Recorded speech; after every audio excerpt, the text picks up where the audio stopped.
नमस्कार दर्शकों, मैं आर्यश अग्निहोत्री आप सबका स्वागत करता हूं। दर्शकों, आज हम बात करेंगे सिंह राशि वालों के बारे में। सिंह राशि वालों के लिए नया वर्ष 2026 कैसा रहने वाला है। जनवरी से लेकर के दिसंबर तक ग्रहों की क्या स्थिति रहेगी, कौन कौन से ग्रहों का राशि परिवर्तन होगा, ग्रहों के राशि परिवर्तन से कौन कौन से क्षेत्रों में क्या क्या बदलाव देखने को मिलेगा। हम बात करेंगे आपके संपूर्ण क्षेत्रों के बारे में, आपके स्वास्थ्य के बारे में, धन के बारे में, नौकरी के बारे में, व्यापार के बारे में, शिक्षा के बारे में, संतान के बारे में, लव लाइफ के बारे में, वैवाहिक जीवन के बारे में, कंपटीशन के बारे में, भाग्य के बारे में, लाभ हानि के बारे में, विदेश यात्राओं के बारे में, आदि सभी क्षेत्रों के बारे में विस्तार से जानेंगे। तो आइए जानते हैं। ये जो आप कुंडली देख रहे हैं, जनवरी 2026 की कुंडली है। सौर मंडल में ग्रहों की स्थिति इस प्रकार से रहने वाली है। यदि हम बात करें ग्रहों की राशि परिवर्तन के बारे में, तो जनवरी के महीने से लेकर के दिसंबर तक ग्रहों का कब कब, कौन से महीने में, कौन सी तारीखों में राशि परिवर्तन होगा, यहां पर आप देख सकते हैं। और इसे हम समझाने का भी आपको प्रयास करेंगे कि कौन से ग्रह का कब राशि परिवर्तन होगा और आपको किस प्रकार के कार्य करने चाहिए, किस प्रकार के कार्यों में सफलता मिलेगी, किस कार्य को नहीं करना चाहिए, क्या असफलता आपको मिल सकती है। तो आइए समझते हैं। सिंह राशि और सिंह लग्न दोनों के ही स्वामी जो है सूर्यदेव माने जाते हैं, क्योंकि दोनों एक ही है। कुंडली लग्न से होती है और नाम राशि राशि से होती है। तो यहां पर आप समझेंगे कि सिंह राशि के स्वामी सूर्य जनवरी के महीने में पंचम भाव में केंद्र त्रिकोण राजयोग बना करके, बुधादित्य राजयोग बना करके गोचर करेंगे। वर्ष की जो शुरुआत है वो आपके लिए बढ़िया है, क्योंकि आपके जो मुख्य ग्रह हैं, राशि के स्वामी, लग्न के स्वामी केंद्र त्रिकोण राजयोग में रहने के कारण हेल्थ अच्छी रहेगी, स्वास्थ्य में यहाँ पर कोई दिक्कत नहीं है, कॉन्फिडेंस अच्छा रहेगा, अपॉर्चुनिटी मिल सकती है और कहीं ना कहीं आप जोश से, जुनून से अपने कार्य को करेंगे। सूर्य पंचम में बैठे हैं तो शिक्षा के लिए समय बढ़िया रहेगा, संतान के लिए समय बढ़िया रहेगा। जनवरी का महीना लव लाइफ के लिए भी समय बढ़िया रहने वाला है। तो ये एक अच्छी स्थिति। यही सूर्य छठे भाव में आ जाएंगे 14 जनवरी को। 14 जनवरी को मकर संक्रांति कहते हैं हम, मकर संक्रांति होती है। मकर संक्रांति के दिन जब सूर्य मकर राशि में प्रवेश करते हैं तब हम संक्रांति मनाते हैं। मकर संक्रांति 14 तारीख को है। छठे भाव में सूर्य का गोचर वैसे अच्छा माना जाता है, कोई विशेष दिक्कत वाली बात नहीं है। हेल्थ के लिए बढ़िया है, कोई दिक्कत नहीं है, कॉन्फिडेंस अच्छा रहेगा। वही छठा भाव रोग ऋण शत्रुओं का होता है, तो रोग ऋण शत्रुओं को समाप्त करेंगे।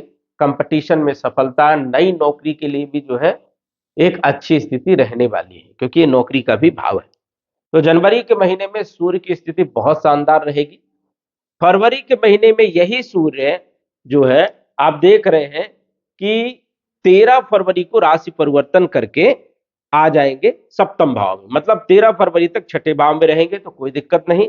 उसके बाद 13 फरवरी को जब ये सप्तम भाव में कुंभ राशि में आएंगे तब स्थिति बेहतर नहीं रहेगी, क्योंकि 14 जनवरी तक रहेंगे ये पंचम भाव में। उसके बाद 13 फरवरी तक रहेंगे छठे भाव में, और 13 फरवरी को जब ये राहु के साथ सप्तम भाव में गोचर करेंगे तो इसे कहेंगे सूर्य ग्रहण दोष। इससे आपकी हेल्थ खराब हो सकती है, कॉन्फिडेंस लो हो सकता है, बनते बनते आपके काम बिगड़ सकते हैं। वही जो है काम करने में मन नहीं लगेगा और वीकनेस फील करेंगे। तो ये स्थिति कब तक रहने वाली है? 13 फरवरी से लेकर के 15 मार्च तक सूर्य यहां पर रहेंगे, और उसके बाद 15 मार्च को सूर्य जब अष्टम भाव में चले जाएंगे तो यहां पर भी स्थिति बढ़िया नहीं है 14 अप्रैल तक, क्योंकि शनि के साथ सूर्य का गोचर अच्छा नहीं माना जाता और अष्टम भाव में भी सूर्य का गोचर अच्छा नहीं माना जाता है। सूर्य छठे भाव में अच्छे परिणाम देते हैं, तीसरे, छठे और एकादश इन भावों में अच्छे परिणाम देते हैं, लेकिन अष्टम भाव में सूर्य का गोचर अच्छा नहीं है, जो कि 13 फरवरी से लेकर के 14 अप्रैल तक सूर्य की स्थिति बढ़िया नहीं है। स्वास्थ्य पर ध्यान रखना है, कोई नया काम कर रहे हैं तो डिले हो सकता है, विलंब हो सकता है, बनते बनते आपके काम भी बिगड़ सकते हैं। कॉन्फिडेंस लो हो सकता है। अब 14 अप्रैल से ये आ जाएंगे मेष राशि में, उच्च राशि में रहेंगे और भाग्य भाव में भी रहेंगे, तो केंद्र त्रिकोण राजयोग बनेगा। पुनः जो है 14 अप्रैल से हेल्थ बढ़िया रहेगी, कॉन्फिडेंस बहुत अच्छा रहेगा, भाग्य का साथ भी मिलेगा 14 अप्रैल से 15 मई तक। उसके बाद 15 मई को भी अच्छी स्थिति है, मई के महीने में भी अच्छी स्थिति है और जून के महीने में भी अच्छी स्थिति है, कोई दिक्कत वाली बात नहीं है। जुलाई के महीने में थोड़ा सा ध्यान रखना है। उसके बाद अगस्त, सितंबर, अक्टूबर, नवंबर, दिसंबर, ये महीने भी आपके लिए बहुत शानदार है, स्वास्थ्य के लिए, कॉन्फिडेंस के लिए और आय के लिए। तो ये इस प्रकार से आपको ध्यान रखना।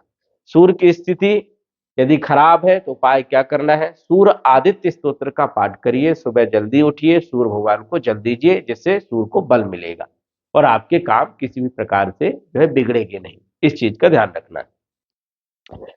लगन में ही केतु विराजमान है, तो पूरे वर्ष भर यहाँ पर रहेंगे। ये 5 दिसंबर तक जो है आपकी राशि में रहेंगे। थोड़ा कंफ्यूजन वाली स्थिति बनी रहेगी, डिसीजन लेने में थोड़ी दिक्कत हो सकती है, दूसरों का सलाह है आपको जरूर लेना है। हालांकि केतु ज्यादा कोई यहाँ पर दिक्कत करने वाले नहीं है, आपको सपोर्ट करेंगे। सूर्य की स्थिति यदि बढ़िया है तो केतु बहुत अच्छा सपोर्ट करेंगे, सूर्य की स्थिति खराब है तो केतु फिर नकारात्मक परिणाम भी देने का काम करेंगे। इस चीज का भी ध्यान रखना है। तो सूर्य को मजबूत करके चलना है। द्वितीय भाव धन का है और धन के मालिक बुध है, और बुध जो है लाभ के भी मालिक है, क्योंकि 3 नंबर और 6 नंबर बुध का माना जाता है। मिथुन राशि और कन्या राशि, बुध गोचर कहां कर रहे हैं, पंचम भाव में, बहुत अच्छी पोजीशन में है जनवरी के महीने में, और ये गोचर करेंगे 17 जनवरी तक। मतलब 17 जनवरी तक धन की स्थिति बड़ी शानदार रहेगी, कुटुंब परिवार का सहयोग मिलेगा, लाभ के मालिक है तो लाभ होगा, आय के मालिक है तो आय अच्छी रहेगी। यही बुध जो है 17 तारीख को आ जाएंगे छठे भाव में। अब छठे भाव में बुध जो है मिले जुले परिणाम देने का काम करते हैं, तो धन की स्थिति भी जो है कम ज्यादा बनी रहेगी, आय के स्रोत भी आपके बने रहेंगे। तो यहाँ पर भी विशेष कोई ज्यादा दिक्कत नहीं है, लेकिन उतने अच्छे परिणाम यहाँ पर नहीं मिलने वाले। अब यहाँ पर जो है 17 जनवरी को आएंगे, 3 फरवरी तक बुध यहाँ पर रहेंगे। तो ये समझिए 3 फरवरी तक बुध की स्थिति बढ़िया ही है।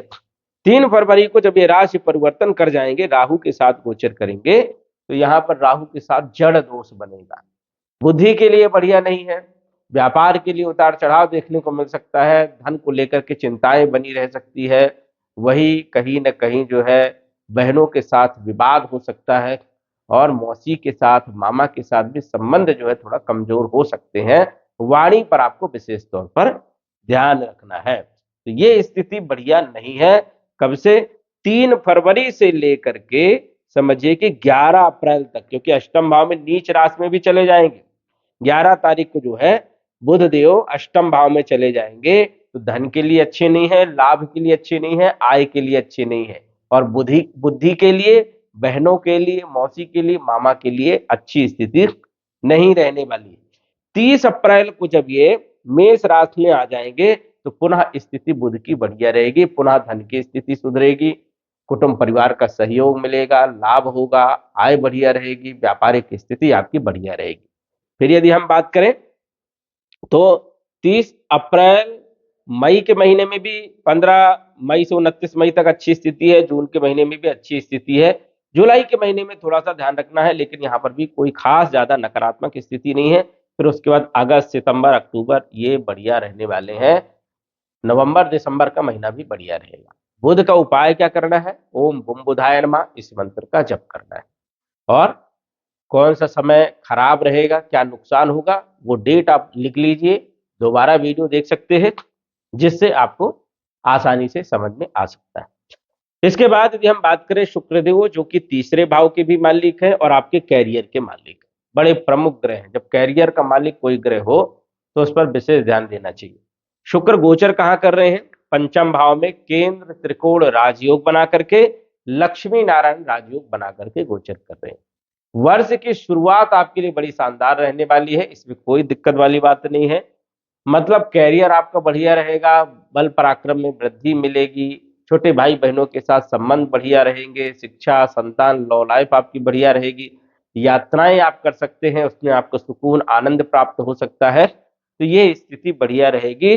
कब तक, 13 जनवरी तक यहाँ पर शुक्र रहेंगे, 13 जनवरी को छठे भाव में आएंगे। यहां पर भी शुक्र अच्छे परिणाम ही देने का काम करते हैं, कोई विशेष दिक्कत नहीं है। सप्तम भाव में आएंगे तो यहां पर भी अच्छे परिणाम मिलेंगे, लेकिन कुछ क्षेत्रों पर नकारात्मक परिणाम मिल सकते हैं।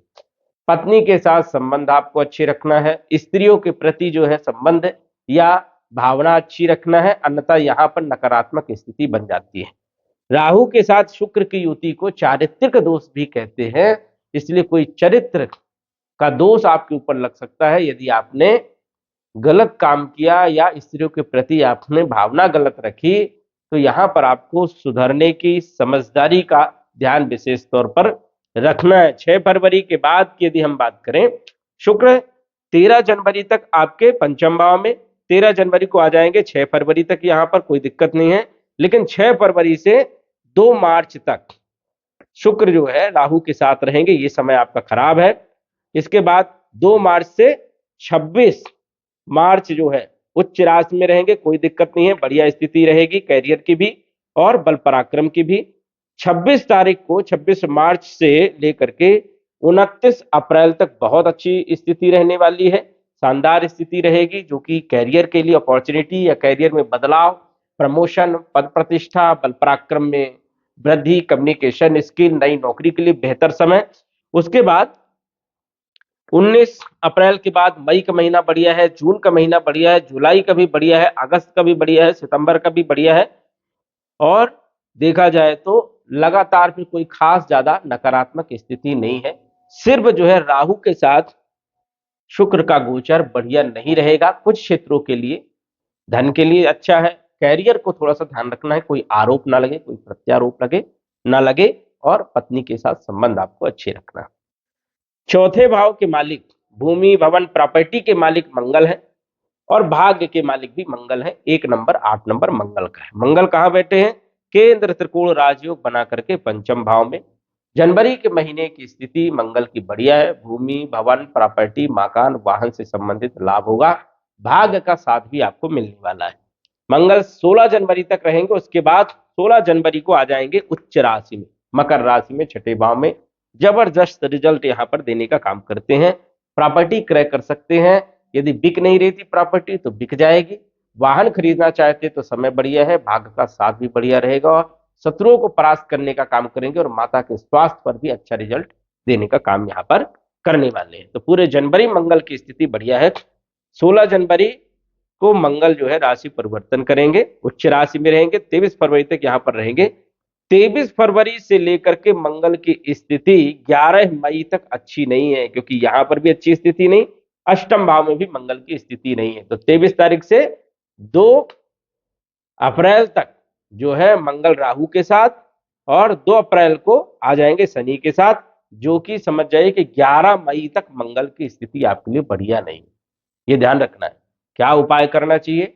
उपाय करना है सुंदरकांड का पाठ करना है, हनुमान जी की सेवा करना है, मंगल चंडिका स्तोत्र का पाठ हो सके तो करिए, अन्यथा नुकसान कहाँ हो सकता है? भूमि भवन प्रॉपर्टी से जुड़े हुए कार्यों के लिए, चाहे आप ब्रोकर हो, चाहे प्रॉपर्टी डीलर हो, चाहे आप कंस्ट्रक्शन का काम कर रहे हैं, या आप मकान स्वयं बनाना चाहते हैं, तो इन क्षेत्रों में दिक्कत आ सकती है, पैसा आपका फंस सकता है, विलंब हो सकता है, कोई ना कोई विवाद हो सकता है, इस चीज का ध्यान रखना है।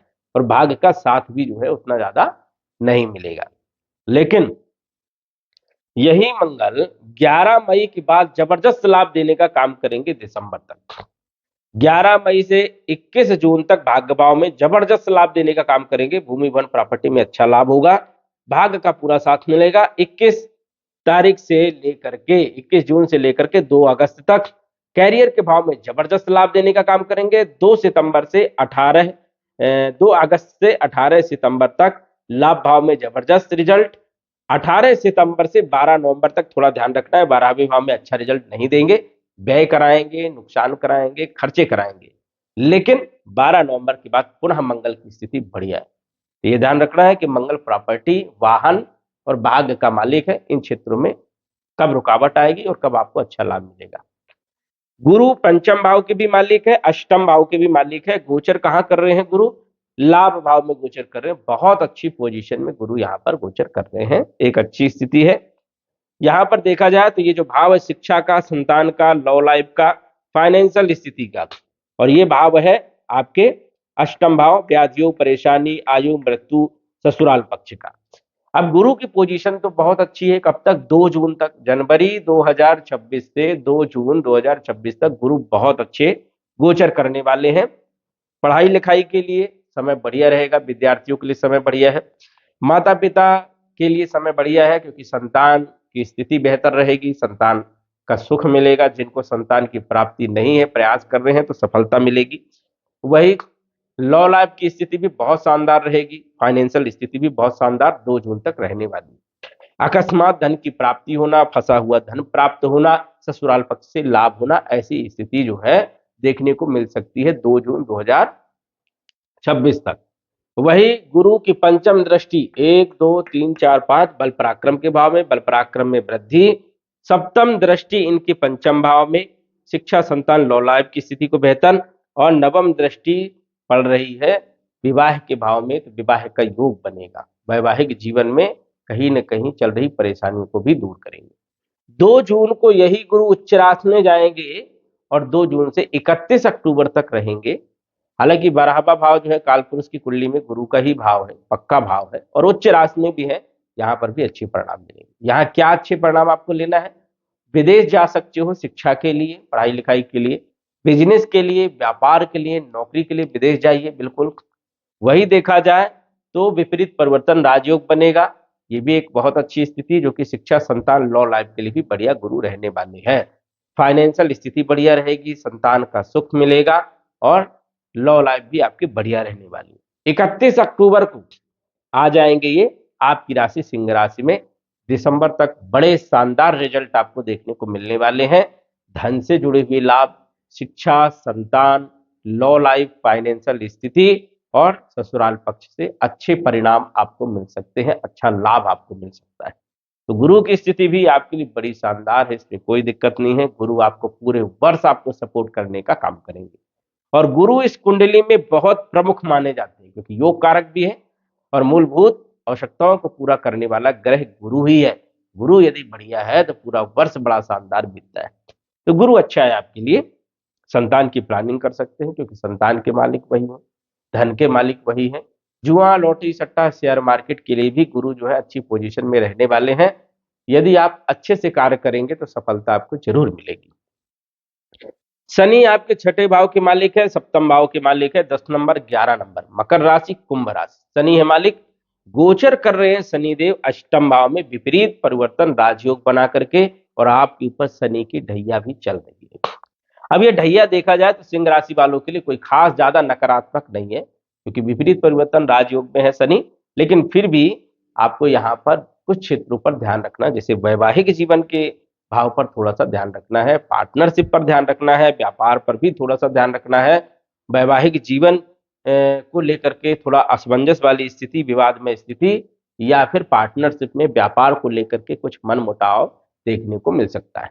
लेकिन शत्रुओं को परास्त करेंगे, रोग ऋण शत्रुओं को दूर करेंगे, कंपटीशन में सफलता भी देने का काम करेंगे, अकस्मात लाभ भी देंगे, आध्यात्म के प्रति आपका रुझान बढ़ेगा, रिसर्च वाले क्षेत्रों में भी आपको लाभ देने का काम शनि करने वाले हैं। तो पूरे वर्ष शनि जो है आपके अष्टम भाव में रहेंगे। दैया का प्रभाव रहेगा, पैरों में दर्द हो सकता है, पीढ़ियों में दर्द हो सकता है, बेचैनी हो सकती है, अनिद्रा के शिकार हो सकते हैं, या फिर मोबाइल, लैपटॉप इन सभी क्षेत्रों में आपका समय ज्यादा जा सकता है। थोड़ा सा विशेष तौर पर ध्यान रखना है, शनि का उपाय करके चलना है। क्या उपाय करना है?